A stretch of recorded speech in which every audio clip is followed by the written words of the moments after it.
hundreds of thousands of dollars and countless man-hours of research and development to put their product in the winner's circle.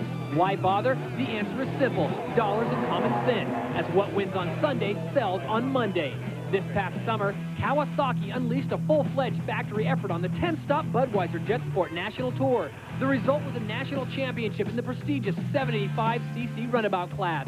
Kawasaki won that battle, but the war rages on. Other manufacturers have been far from idle in preparation for revenge at the International Super Bowl of Jet Sports Racing, the IJSBA Scat Track World Finals.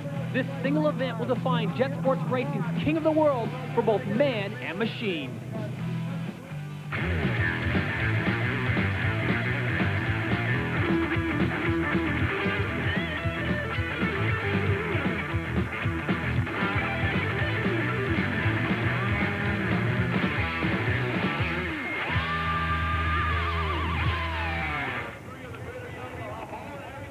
Hello everybody and welcome to beautiful Lake Havasu City, Arizona, as Scat Track brings you the 1995 IJSBA World Finals, presented by West Coast Performance Products. Todd Harris along with Chuck Kuntz. And Chuck, once again we are here for the big one, the Super Bowl of personal watercraft racing, and this one is for all the marbles, a truly international event. Well, this is truly the international sport. You got one weekend to pull it all together, unlike the Bud Tour in the middle of the summer where you've got 10 events to decide who the national champion are. You come here, the best in the world, you got one weekend, one day really, to pull it all together and become a world champion. All right, let's get right to it. In the runabout division, the best in the world are here at Lake Havasu City, Arizona, to determine a new world champion, possibly, but we've already got a man who looks like he's on his way for a repeat. Well, Minoru Kanemaru is the 1994 world champion, and he's already picked up a big win this morning in slalom and a new world record. But he's got a lot of competition coming after him. Chris Fischetti, representing the Sea-Doo team, the best hopes probably of the Sea-Doo team. He's out there and running very, very well, as is Chris McCluggage in the Yamaha camp on the ProTech Yamaha. But Polaris has really stepped up their effort. They've had a fantastic qualifying session. I look for big things to come from them today, too. We've got all that, plus the other divisions. Before we get to Moto #1, let's check in with the third member of our broadcast team, a former world champion himself, the Ripper, Larry Ripperkrugger, who's standing by. Larry. Thanks, guys. Well, here at Havasu, the atmosphere always electric. This year is much the same. The buzz in the pits this year, however, is over the performance of the Polaris, surprising everybody, raising a lot of eyebrows. In the past, it could have been any one of 3 manufacturers in the winner's circle. This year it could be 4. So heads up, who knows? Everybody's rolling dice. Nobody's making any predictions at this point, but you know it's going to be some great racing. We'll see what happens as the day progresses. Back to you. Thank you, Larry. Well, we're close enough to Vegas that if you were a betting man, that's the man to put your money on, the defending world champion, Minoru Kanemaru. Chuck, it takes more than just a fast boat to win out here. Well, technical expertise is real big and important, and 20 points are available. Slalom, Kanemaru's already got those. They're going to run 2 closed course motos. They combine the results, 60 points available there. Here's the field of battle, Chuck, and there's a lot of tricky maneuvering to be done out there. Well, first of all, you get off the start, and you go up around that big left-hand sweeper, drop down into the split section. Of course, riders have the option taking the outside or the inside section of the split course. That brings them to the right-hand side of the course, and that's where things get interesting. You've got a real high-speed section of the course, and some riders haven't figured that out yet. You travel through here at a real high rate of speed, you can carry your momentum right on through to the backstretch. Some riders, they just slow down in that section, and that's costing them time. We are set to go. 785 Moto #1. Chris McCluggage on the inside, Minoru Kanemaru next to him. Keep your eye on those two. And McCluggage just rockets out of there. That is a world title chase run there, but unfortunately they're going to red flag him, and Chris McCluggage is going to start with a disadvantage. Well, it's a definite disadvantage to start with your hand on your head, and that's what it's going to cost him because of that red flag. McCluggage, the fastest qualifier for the day before. We'll take a look at the start right here. McCluggage goes over the top of the rubber band as it crosses underneath his hull. We'll take a look from the opposite side, and right there, to me, Todd, it looked like he got off the line right on time. Well, Chris, we'll start with a dead engine and a hand on his head. That is the penalty. That gives the advantage to Minoru Kanemaru. Look at Jojo Ludwig and Frank Romero, but Kanemaru has got the throttle down, and he's starting to pull away. Well, we're getting a view from Wild Bill Pointer's MSD Rossier Engineering Sea-Doo as they sweep that first turn. He drops right in behind Kanemaru. Kanemaru out in front. So it's Minoru Kanemaru and the Team Kawasaki, both #1, the defending world champion. There's Chris Fischetti. He opts for the inside split track, looking for any advantage. Fischetti looking for all he can get. Pointer on the outside follows Kanemaru through as they head down the front side of the course. Pointer takes that look over to see where Fish is. And he's got to look in front of him because Chris Fischetti moved up one spot. So Minoru Kanemaru gets the clean waters. We go into the green flag lap. An incredible start for him, and he just exhibited just how powerful that boat is. Kanamori all year long, again this year, battled for that #1 spot on the Bud Tour and ended up having to settle for 3rd place overall with his teammate. We'll take a look back at this start again. Lambert's this time gets a really great start. The #8 boat, you can see sticking a nose out there, is JoJo Ludwig on the Polaris. Again, we'll get another view right here. Lambert's off the line first, Ludwig right next to him, but then here comes Kanamori on the inside. Kanamori charging hard to the first turn. Pointer trying to move his way right in there. Minoru Kanamori, originally out of Kobe, Japan, living now at Lake Havasu City, Arizona, 29 years young, and no one is doing it any better right now on the Kawasaki Team Kawasaki XI. Minoru Kanamori, the defending world champion. As we go to the stats, it's Kanamori atop the leaderboard, followed by Chris Fischetti, Bill Pointer, Victor Sheldon, and John Stevens. We'll be back to Lake Havasu City, Arizona, right after this.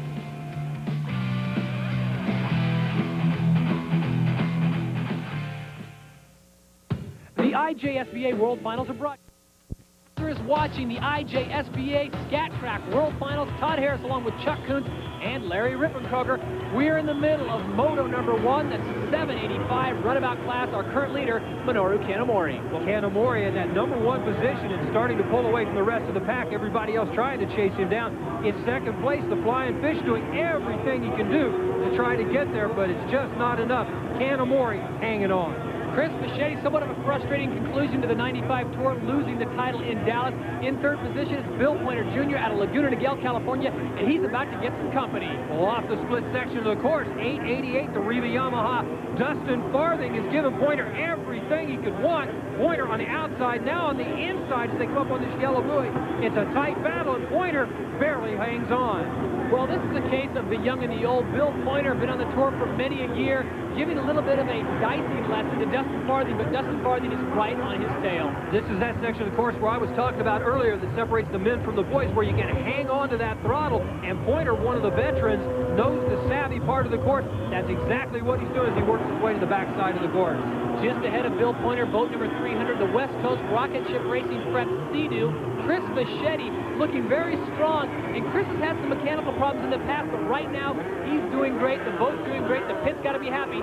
Let's get up close and personal with the fish. You can try if you like, but you'd be hard-pressed to find anyone else in the world of sports whose enthusiasm and energy level is any higher than the Flying Fish, Chris Fischetti. Chris's style of self-expression has become legendary in the sport and a point of contention to more than a few. His natural exuberance is just that, all part of the work of art known as the fish. Well, yeah, fish. Well, it's hard. On camera, myself, I like to be the focal point of attention. Sometimes, at the race, there's a lot of high energy, a lot of adrenaline flowing. If I'm winning, especially, a lot of adrenaline is flowing. So it's hard to keep that contained while in front of the camera. And it's good to, try and hype the sport and hype the action. Everybody wants to see that. So it always plays to my advantage to be extremely colorful in front of the camera. And it's my personality. And at the race, maybe I stretch it a little bit, but then maybe that's just me. It's hard to say. I got Pops on my side. Guys, technician on a mission. Liquid speed. Just add horsepower. He's like backed in a corner with the point sleeve hanging from his mouth like a rabid dog. No one's going to take it from him. I'll pilot whatever sci-fi horsepower he gives me and bring it whatever fashion it takes to the finish line. Yeah. One of my biggest assets on my team is my dad, of course. He's been my wrench for 9 of my 10 years of racing. The guy's incredible. He's an animal. I mean, he works relentless hours. It's hard to say. Without his dedication, he definitely pushes me, and his determination has made me what I am, for sure. If there's anybody that goes 100 miles an hour every day, all the time, that would be my dad. But next to him would be me, and I try and carry momentum on the track, off the track, in my interviews, all the time is high-speed momentum. And yeah, that's me. It's about how it works and how I work. Full speed. The Flying Fish, love him or hate him, the guy really puts on a show, and most of the people here at Havasu Chuck love the fish. Well, I've had the opportunity to be around Chris Fischetti ever since his introduction to this sport. He's been nothing but wonderful, colorful amazement to this sport. He's carried it for a lot of years. With all the pleasantries aside, Chris Machete has a big mission on his hand right now, and that is trying to track down Minoru Kanemaru. Currently in 4th place, however, Dustin Farthing, boat 888, the Riva Yamaha, and this is his first taste as a pro at the World Finals. He's a rookie, and boy, is he a rookie. Look at him here again. He's given Pointer all he wants. This time I thought he had him, but Pointer battles right back. And these guys are swapping fiberglass and paint, and McCluggage, who started with a dead engine, he just took advantage of that dice and moved himself into 4th place. Well, Chris McCluggage, a testimonial to rider savvy, has moved his way all the way up to 5th place, and he is starting to bump with Dustin Farthing. Both the riders missed the buoy. They will have to circle back in traffic, and this is where it gets interesting. Well, as they circle back to pick it up, Todd, Brent Flambert's on 151, the ProTech Yamaha monopolized, and he picks up 2 positions. Now he's in a dead heat battle with Dustin Farthing. Farthing has to get pushed wide. Flambert's takes the position, and underneath slips McCluggage. Now McCluggage on the outside has to back off, and Flambert's takes off in that number 4 spot, drops Farthing back to 5th, and McCluggage in 6th, and trying to move up. Well, Dustin Farthing showing a lot of guts out here. He weighs about as much as McCluggage's life vest when it's wet, and he is getting in a lot of bumping out there for a young man for his first year at Lake Havasu as a pro. All credit to him, though. He is not backing down. Let's take a look back right here and see how this all came about. First of all, you've got Farthing and Pointer bumping and banging as they come up on this buoy. McCluggage, trying to take advantage of it, moves to the inside. Now he takes over for Farthing, and that puts him right behind Pointer. Farthing, on the other hand, as we move into the next section of the course, tries to make a bid on McCluggage, swaps positions with him momentarily, then they bump. That pushes Farthing to the inside of the buoy, missed that buoy. McCluggage missed it also because of the movement of the buoy. On the outside, Flambert's on 151 ProTech Yamaha tries to take advantage and does, pulls ahead of both riders and moves up a spot. Dustin Farthing having to look at his rearview mirror quite a bit with Chris McCluggage on his tail. That will keep you busy all race long. Meanwhile, Chris Machete, we might have jinxed him, but the fish has got boat problems. Chris Machete's boat dead in the water. He's reaching down, hitting that start button, trying to make it go. It won't. Here you can see him coming across the front side of the race course. Takes a look at that buoy. You know, earlier I thought I saw the boat slow momentarily. Now I can see it's totally stopped in the water. Machete knows this is a terminal problem as he lets the boat glide to a stop. And this is definitely something you can't have happen at Lake Havasu in Moto #1 if you have any shot at a world title. Chris Machete just utterly dejected. This is something he tried to avoid all year long, and the bug has bit him once again. Well, this is the World Championship gone for Chris Machete. He stands no chance now to make it whatsoever. And there's the man in the driver's seat, Minoru Kanemaru. Minoru Kanemaru hanging out the no vacancy sign in the #1 position. He is followed by Bill Pointer, Brent Flambert's, Dustin Farthing, and Chris McCluggage.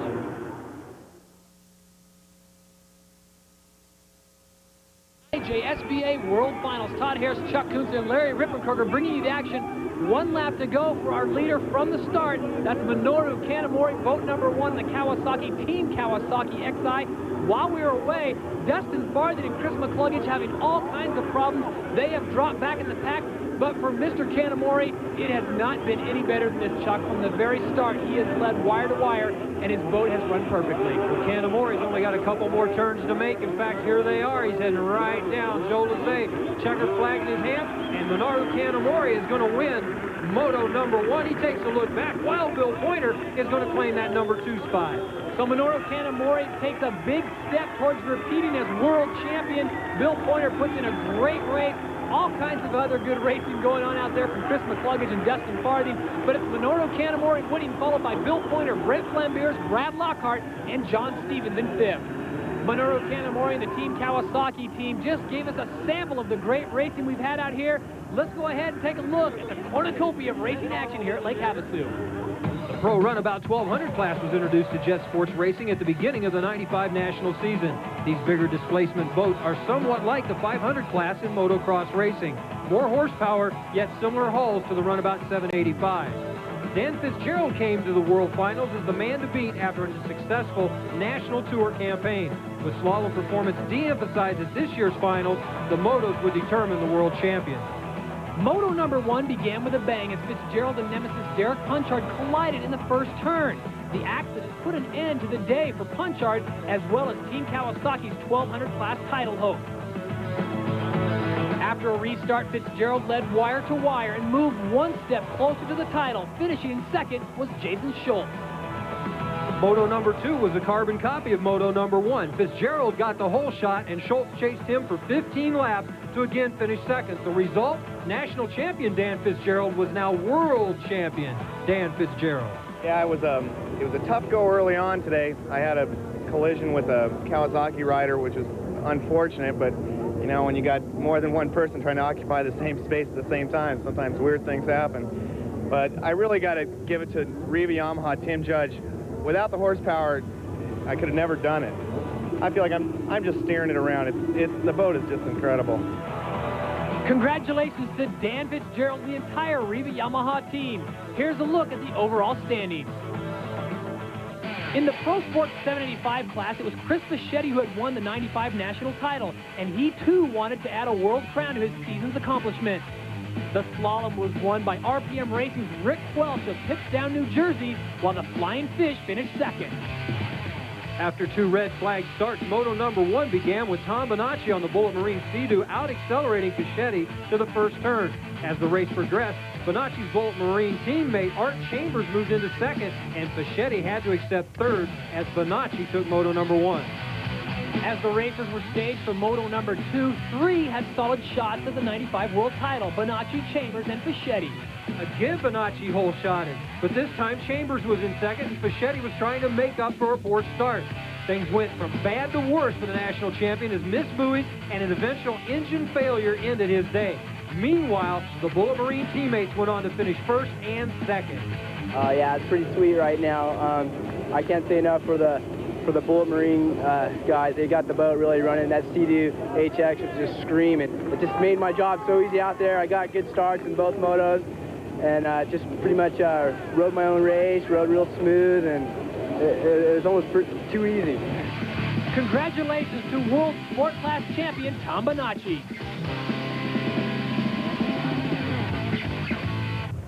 A quick update from the pits. Chris Fischetti's boat lost in Moto number 1 of the 785 class a broken modified crank. He is getting a new engine. He will be ready for Moto number 2. But up next, it's the Pro Ski Division. Nicholas Rios and Chris McCluggage doing battle here at Lake Havasu City. Stay with us.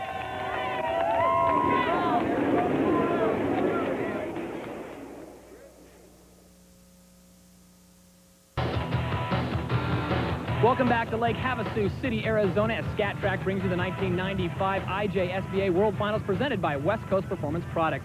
Todd Harris along with Chuck Kuntz. We are now set for Pro Ski Moto number 2. And after Pro Ski Moto number 1, I don't know if it's going to get much better. Well, man, we have got a dogfight going. Nicholas Rios was able to pull off the win in slalom this morning, and Chris McCluggage finished second. But then in the first moto of the closed course, Chris McCluggage pulled off a huge win, looked so fast. He was the class of the field, and Nicholas Rios, the best he could pull off was a 4th place finish.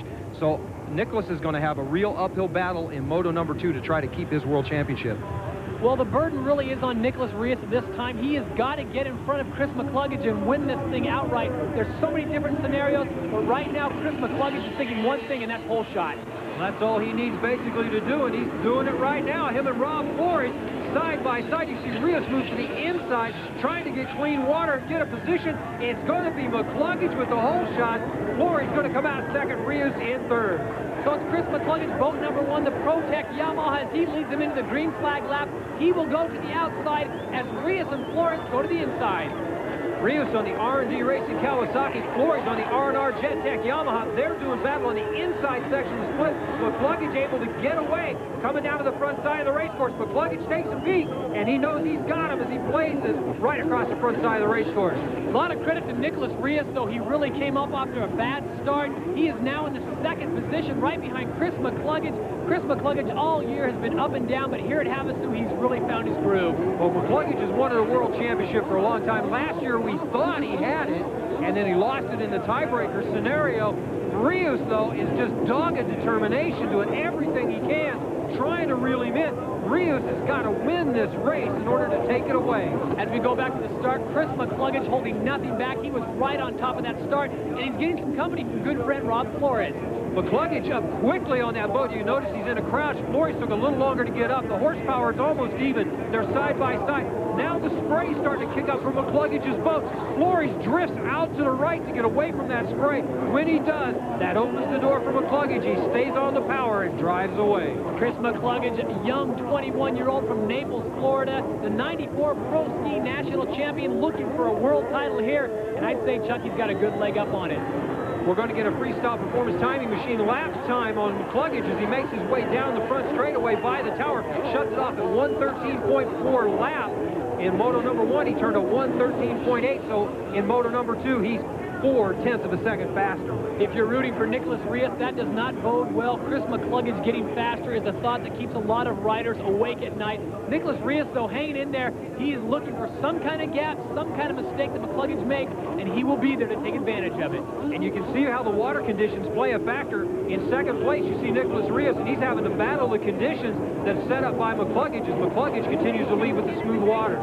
Rob Flores out of Las Vegas, Nevada in third place, and Flores has had a great year this year on the national tour aboard the Yamaha R&R Jet Tech boat. In fourth place is Jeff Jacobs on the Riva Yamaha, the 5-time national and world champion. And in moto number 1, Jeff Jacobs and Nicholas Rios got together, and it's like two pen pals who haven't seen each other for a long time, a little bumping and grinding. Well, it's been a while since the two of them were in a position to do something like this, and they've done it real good. We get a real good look as Rios goes over the bow of Jacobs' boat, takes Jacobs out wide, both of them down in the water. Jacobs, however, recovered a lot quicker.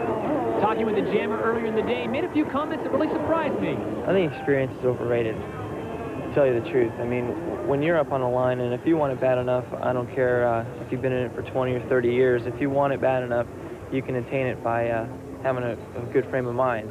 And whether it's my, which I think it is like my 10th year here,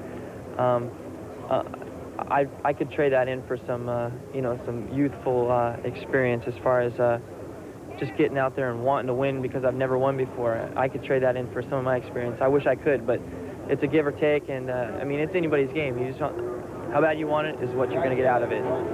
Well, there was a big question mark as to whether Jeff Jacobs would even be here this weekend, suffering 3 broken ribs earlier in the year.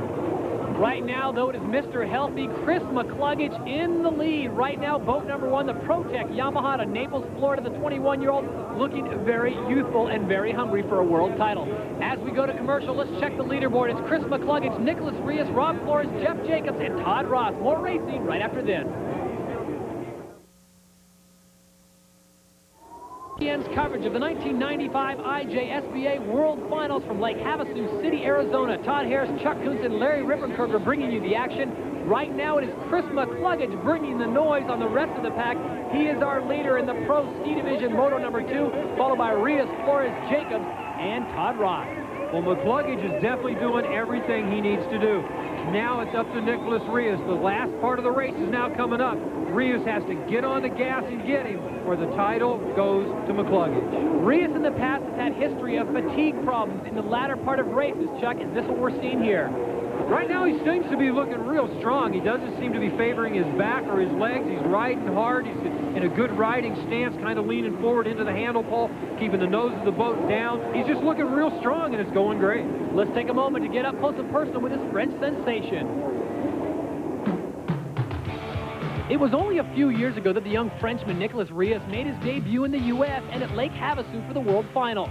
Not automatically accepted by fans or competitors, Nicholas has battled his way to the top and has gained respect from and for the U.S.'s top riders. I respect them a lot, even if we give us each other a hard time on the race. I mean, outside the race, I have big respect for them. The same like Chris is training hard, and I know I know what that means. And I mean, all of them desire what they get. Over the past few years, Nicholas has deserved what he's received. With back-to-back world championships and the 1995 IJSBA national title under his belt, he has become a permanent fixture in U.S. racing. Now living in Lake Havasu during the U.S. season and riding for Bill Chapin, Glenn Dickinson, and the R&D racing team, Rios is here to stay. This for the first time ever this year, I can do my dream come true, and so I definitely be in America for a long time, I guess, as long as I stay on the top. What I love about the people here, they're in Havasu, they very enjoy talking to you, very easy, and that is the way here. what I hate is like too much car on the freeway or something. The cops, they're very hard. And I like very much the woman. Besides social perks and the titles, Rios has come to appreciate the acceptance of the U.S. fans. I see now, right now in the World Finals, like I'm very popular at what I see. And while it's feel pretty hard inside to, you know, receive some affection, and a lot of people appreciate for what you do and not for where you come from. So that's pretty good. I'm very happy with it. Thank you.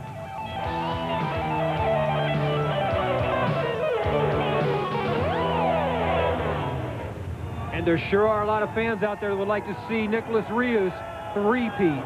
Well, it's going to be a tough task at hand because right now he's got to find some way to get in front of Chris McCluggage. And Chris McCluggage, as you said earlier, his boat is going even faster now than it did in Moto number 1. McCluggage and Rios starting to pick off the back markers as the laps wind down. Rios right now coming up on Lightning Larry Hesley, and they split sides of the course. Well, for Chris McCluggage now, it's just keeping the boat together. He is down to the final lap as he makes the turn down the front. Looks over his shoulder, and he's got to feel pretty good about where he is right now. Well, he's way out in front as things would be right now. Rios making his way down to the front side of the race course as he comes across and takes the white flag. Hesley now has moved back around, and he's putting himself in front of Rios. Hesley making his way up to the buoy. Rios comes right up behind him, and Rios gets caught in the rough water trying to recover, takes a look back. Rios goes down, Flores goes by. So Rob Flores passes up Nicholas Rios on the last lap. Hesley was giving Rios all kinds of problems, couldn't get around him, went to take a look behind him, and now Nicholas Rios finds himself in 3rd position. And Rios making a gesture to the course. Officials letting him know that he feels Hesley was a problem and cost him a position. Flores now to 2nd place.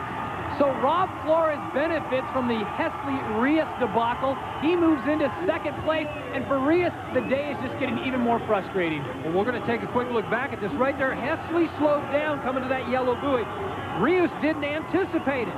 He had to go wide, tries to recover, takes a look back to get his bearings, and loses an edge. He goes down, Flores goes by. That's that. Rob Flores from Las Vegas, Nevada on the R&R Jet Tech boat.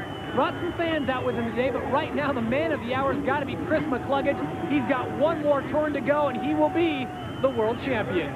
And don't you think he knows it, Todd? The finger in the air, the #1, thanking his maker for what he's achieved, the clinched 5th, the checkered flag, and the world championship to Chris McCluggage. Chris McCluggage, I said it before, I will say it again, pound for pound, the best jet sports racer in the business. He put on an absolute show today, followed up by Rob Flores, who will come in a very comfortable 2nd place.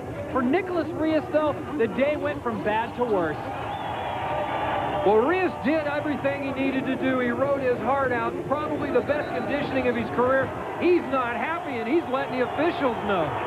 Well, Nicholas Rios may have reason, a point of contention there. Larry Hesley really made it hard for him to get around, but the day really belongs to Chris McCluggage. He put on an absolute show, knew what he needed to do.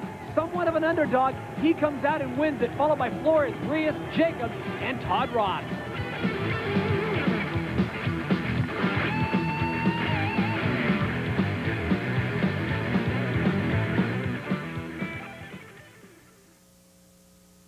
IJSBA World Finals. Todd Harris, Chuck Kuntz, and Larry Rippenkruger bringing you the action. We've got a packed house, standing room only is the word. And moments ago, it was Chris McCluggage claiming the world title in the Pro Ski Division, followed by Rios, Flores, Jacobs, and Ross. Let's go to Larry. Thanks, guys. Well, you've had ups, you've had downs. This weekend was definitely an up for you, Chris. Yeah, Larry, I just want to, start off and thank the Lord first and everybody else second. And, second comes ProTech and Yamaha and Jet Pilot and all those guys, my family especially, they came out this weekend. I wish my dad was here, miss him, and, just want to thank everybody for coming out to the World Final. Well, it really is a group effort. You've got a great team behind you, but this weekend in particular, you seem to be really on, focused. Your riding was outstanding. You were virtually unchallenged out on the close course. What was different? Was it the training coming into the event or just the focus here today? Larry, it was a different type of training. It was more of a mental training for this World Finals. Leon Bullock, he's, good all around. He's got it real strong with the mental part and with the physical. And, he just tells me to be humble and, give thanks for whatever happens. And I just, appreciate everything that happened. Well, it's a good plan. It's a good system. It's working for you so far. Congratulations, Chris. Great day, and good luck as the tour runs up next year. Thank you very much, Larry. Congratulations go out to Chris McCluggage, the 1995 world champion in the pro ski division. But Chris has one more moto to run, that being the 785 runabout class. We wish him the best of luck. Before we get to our final moto of the day, we want to check in with some of the other classes that took place here at very warm Lake Havasu City, Arizona. Tara Chrisman, two-time national and world champion, confidently started the women's competition off with a bang as she ripped up the slalom course with a time of 22.8. With others unable to improve on her time, Tara took the immediate lead of the world finals with Lisa Wasik from South Africa and Tracy Cole from Las Vegas right behind. The competition continued with closed course moto number 1 with Tara Chrisman in the overall points lead. It was do or die for everyone else. Christy Carlson was disappointed earlier on as she lost control around the second turn, giving up her second place positioning. Those behind quickly passed her by, trying to gain on front runner Michelle Baines, who managed the hole shot. With Tara behind, Michelle kept command of the lead. In lap 3, Tara made a successful charge on Michelle's lead and overtook the front position. For the remaining 9 laps, Tara held on to the lead and took it to the finish line as Lisa Wasik placed second and Tracy Cole finished in third. In moto number 2, Tara continued to shine as she gained the early lead with the hole shot, giving Tara the overall championship.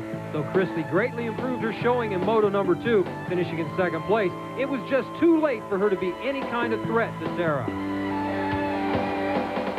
Sometimes you have a bad run out there, and you know, it happens. And I was just, you know, Lisa Wasik, my teammate, she was there the whole time, and just battled it out on the track, and I came out on top. So for the second year in a row, it's the local girl, Tara Chrisman, taking home the world title. She's followed by Lisa Wasik from South Africa, Lisa Barsby from the UK, Christy Carlson, and Tina Martinez. The freestyle competition is a favorite part of the World Finals each year. This year was no exception as both new and recognized faces competed for this coveted world title. An international field of 9 competitors took turns in front of the judges, each trying to outdo the others in style, creativity, and difficulty. Crowd favorite and former national title holder Lloyd Berlew out of Indialantic, Florida tried to recapture his #1 status. In the end, the judges awarded Berlew with a 48.4 point score, giving him 4th place overall. It was a big year for this competitor, Canadian Rick Roy. He achieved 1st place on the IJSBA National Tour this year, and Rick hoped to end the year with the world title. In the end, his very competitive routine gave him a 49.3 score and 3rd place overall. The international gathering continued as Douglas Carvalho from Brazil did his best to please the judges. Carvalho is no stranger to the World Finals competition. He's been here before, but never has he performed so well. He pulled off some hot maneuvers and earned a score of 49.4. Carvalho enjoyed his very own cheering section. Fellow Brazilians who cheered him on as he claimed 2nd place. Freestyle world champion Mark Sickerling from Germany wanted nothing more than to defend his title, but at the very least he wanted to place within the top 5. With the luck of the draw, he was awarded the last run of the day. Analyzing the runs before, Mark knew he had to give it his all. I feel unbelievable. I was not prepared for a 10 and to beat these guys, but you know, before I was happy to go out last, to know what I have to risk, and I saw I have to risk everything. And I did it, and I got it. A perfect 10 score along with other high marks gave Mark what he wanted most, a successful attempt to defend his Freestyle World Championship title. Well, the other routines was very close. You know, pro freestyle is in such a high level. It's very, very close. But I think my style is not a lot of show, no mistakes, and my difficult tricks. And I think I stay in my style. I don't try to copy somebody else, and I think that's what they love. And you will be back next year? For sure. Congratulations to Mark Sickerling. He's followed by Carvalho, Roy, Berlew, Wood, and Kant. When we come back, the final race of the day from Lake Havasu City, Arizona. Don't go away. This is where the big bucks are being spent. This is the one everyone's looking forward to. Boy, this is going to be a gunfight. I'm telling you, Kanamori is on the driver's seat. It's all his. All he's got to do is look good. He's got the win in slalom. He had the big win in Moto #1. The whole field is going to have to chase him down to get it done. Fischetti braking, that just puts him out of it. There's no chance. Everybody else, Top Gun, has got to be after Minoru Kanamori. Minoru Kanamori is the man. He's got the pole position by virtue of winning Moto #1. And Chuck, with his history of starts, he's going to be tough to catch. Everybody else has just got to hope they can do it. And right there, Victor Sheldon, he thought he was going to get it done, but that thought got him in trouble. He got across that rubber band way too quick. That's going to be real costly. Back to the starting line, hand on the head, engine dead, and only one holder allowed to keep that boat steadily pointed forward. Victor's day just about done, too. Well, the Slasher had a great year on the national tour. He gets a little jumpy on the start here. We go back and look at this. Victor's been known to jump the gun, but if he times it just right, he comes off looking like a hero right there, Chuck, not even close. No, it looks more like the GOAT there. He definitely crossed that line way ahead of the rubber band releasing. He's on the line suffering the penalty. The engine revs are starting to come up again. We're getting ready to go to Moto #2. And as you look down the line, Minoru Kanamori is a good 3 or 4 feet off the line, trying to get a good momentum jump. See if he can do it. The rubber band snaps. We are clean. Chris Fischetti gets a great start, but so does Minoru Kanamori, Chuck, and looks like he's going to break it off for his second hole shot of the day. Well, that pole position's all important, and he's going to take the #1 position. Fischetti, though, on a hard charge trying to catch him. But it's Minoru Kanamori who's got the clean water. He will go to the outside, and once again, the Kawasaki Team Kawasaki XI does what it can right up the line, another hole shot. Well, this is where it's got to work for Fischetti. He's got the clean water. The only time he'll get it on the inside split, but he's not going to get to the front side of the race course fast enough. Kanamori, the #1 spot. Everybody else is in pursuit. Somewhat of a deja vu. Moto #2 finds us with Minoru Kanamori taking them into the green flag lap. Boat #1, the Kawasaki Team Kawasaki XI. He is being pursued by the Flying Fish, Chris Fischetti, boat #300, the West Coast Rocket Ship Racing Prep Sea-Doo. We're getting a look from Billy Pointer's MSD Rossier Engineering Prep Sea-Doo at the riders right ahead of him. Directly in front of him is Chris McCluggage on the ProTech Yamaha, and right ahead of him, Dan Fitzgerald on the Riva Yamaha. And Billy Pointer doing a little bumping and banging with Dustin Farthing, and Pointer misses a buoy, slides around, tries to get it back under control, and doesn't, slides off the side. Bill Pointer having all kinds of problems out there. He cannot get the boat to rebalance. He cannot even mount the thing. And Bill Pointer out of Laguna Niguel, California is having all kinds of problems.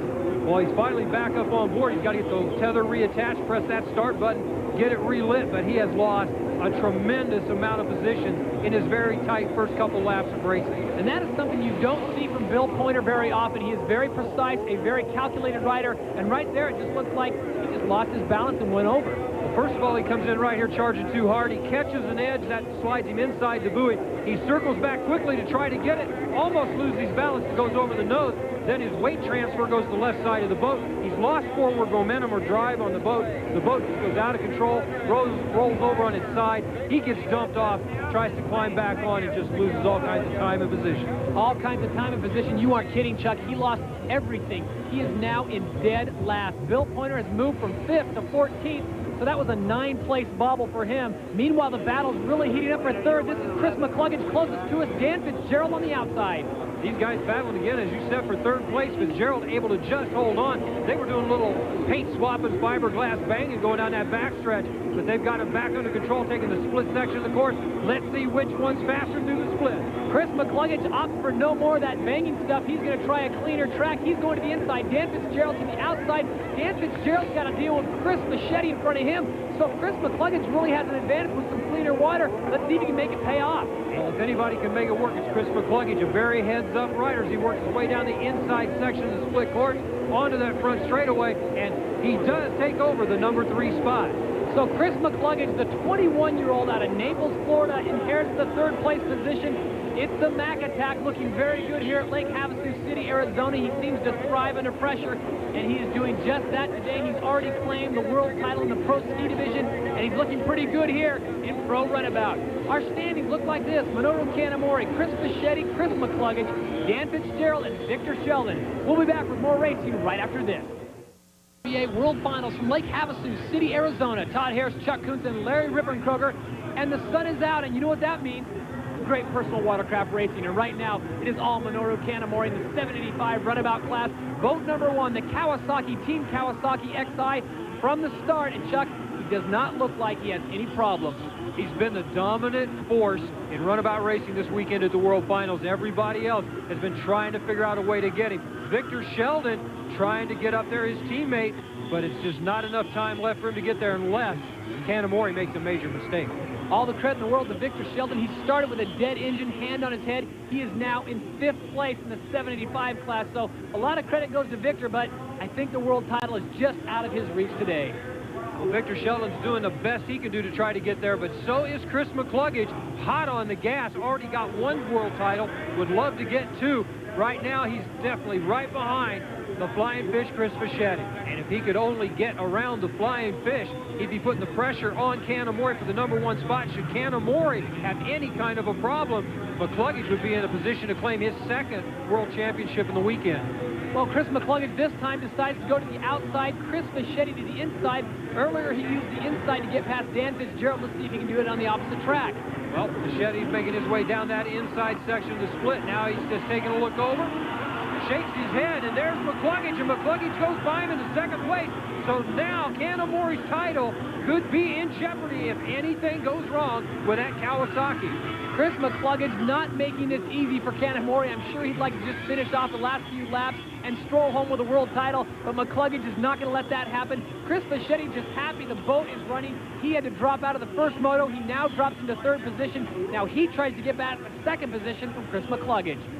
Sources down in the pits have told me that the engine that's now in Fischetti's boat is his Sport Division race motor, so they pulled an engine swap to get him into this one, and he's definitely working fine as he's right in there. And these two, McCluggage and Fischetti, battling each other so hard for the 2nd position that they're actually gaining on Minoru Kanemaru, who's in #1 position. Well, Chris Fischetti is definitely not giving up on getting that 2nd place back. He is giving McCluggage a good chase, and once again the split comes into it, but this time, Chuck, the strategy, he decides to follow McCluggage.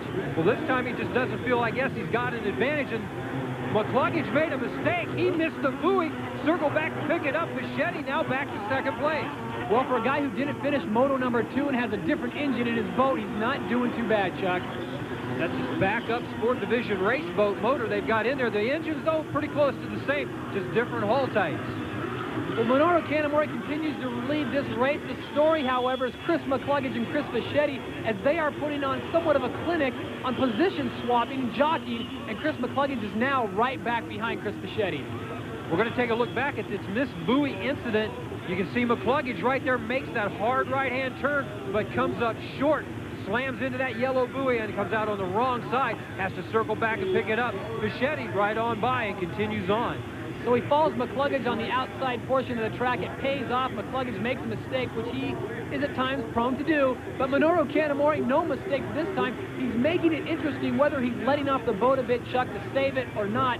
They're getting a lot closer. I've never known Minoru Kanemaru to back off that throttle. He races right to the checkered flag from the beginning to the end. He never lets off. So Kanemaru right now making that boat work for all it's worth. Heading down to the front side of the race course. Here we go, Todd, the white flag. 1 lap to go. The final lap of the year. Back in the pack in 5th and 6th. That's Dustin Farthing, boat 888, the Riva Yamaha. He is coming up behind position #5. Victor Sheldon on the Kawasaki, Team Kawasaki XI, and they are getting ready to have a little battle here as Dustin is really closing the distance. Well, Dustin, a tenacious young rider, and he's going to try to take advantage of everything he can on this final lap, and the pressure on. Victor goes over the bars. Somewhat of a surprise for Victor Sheldon. The nose of the boat goes down, and his momentum just carries him right over the top. Dustin Farthing, boat 888, goes right on by, and he moves into the 5th position. Take a look back at just how this happened. You can see Victor coming in, the boat bouncing around. He gets pitched up in the air, over the nose of the bar, down into the water he goes hard, and that's it for Victor. Gone, bye-bye. So Victor Sheldon's plunge cost him several spots. He moves from 5th to 11th. Meanwhile, his teammate Minoru Kanemaru not having any problems whatsoever. He continues to cruise. Boat #1 comes around, Chuck, and this is the world title. Well, here it comes. He's been looking forward to it. He's going to match last year's experience. There's the celebration. There's the world champion. Chris Fischetti will come in 2nd place. Chris McCluggage will claim 3rd, and there was a great battle as well. But the king of Lake Havasu once again, Minoru Kanamori, the world champion in the 785cc runabout class. Congratulations come from Chris McCluggage. He recognizes good talent. The final results in Moto number 2, Minoru Kanamori, Chris Fischetti, Chris McCluggage, Dustin Farthing, and Brent Flambeers. We'll be back to Lake Havasu City, Arizona right after this to wrap things up. Stay with us.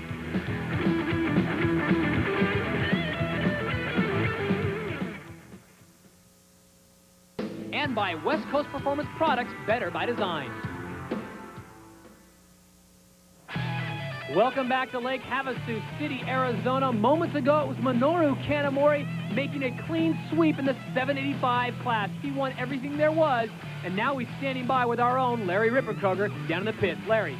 Thanks, guys. Very happy today. I would imagine 2 years in a row, 3 events, 3 wins today. How does that feel? I don't know, just excellent. So then today, my racing, totally perfect. So I'm stoked. He's stoked, he says. Yeah, sorry. Well, the boats were running great today. Who do you want to give credit for there? I don't know, for, maybe everybody, for, every classic crew, those guys working very, very hard, and that's, all the working pretty late, and that's, everybody working together, hand together, so pretty great. Well, he's got the whole team together. The combination was working flawlessly today.